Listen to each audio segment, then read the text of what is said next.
Hello! இன்னைக்கு நம்ம பார்க்க போறது டே 1 எம்ப்ராய்டரி சீரிஸ் தான். பேசிக் ரன்னிங் ஸ்டிச் எப்படி போடுறதுன்னு பார்க்கலாமா? இதுக்கு நமக்கு தேவையானதெல்லாம் normal சீவிங் needle and embroidery thread தான். எம்ப்ராய்டரி த்ரெட்ட நீடில்ல இன்சர்ட் பண்ணிக்கோங்க. ஒரு பக்கம் நாட் போட்டு, ஒரு பக்கம் நாட் போடாம வச்சுக்கோங்க.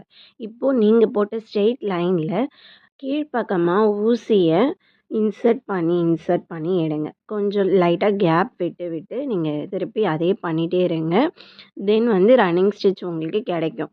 நான் வீடியோல காட்டுறதுக்காக ஒரு லைனிங் கிளாத்ல போட்டுட்ருக்கேன். உங்களுக்கு இப்ப தான் நீங்க ஸ்டார்ட் பண்ண போறீங்கன்னா, ஒரு ரேஷன் கிளாத் அந்த மாதிரி கிளாத்ல நீங்க ஸ்டார்ட் பண்ணுங்க. நான் வீடியோக்கு சீன் போடுறதுக்காக நான் இப்ப போயிட்டு லைனிங் கிளாத் வாங்கிட்டு வந்திருக்கேன். இப்ப நம்ம நாட் எப்படி போடுறதுன்னு பார்க்கலாம். ஸ்டாண்ட பேக் சைடா திருப்பி நீங்க லாஸ்ட்ல போட்ட நாட்டுக்கும், அதுக்கும் முன்னாடி நாட் போட்டு ஒரு 3 டைம்ஸ் ரொட்டேட் பண்ணி இழுத்தீங்கன்னா, எண்டு நாட் விழுந்துரும். உங்களுக்கு ஏதாவது கிளாரிஃபிகேஷன்ஸ் வேணும்னா கமெண்ட் பண்ணுங்க.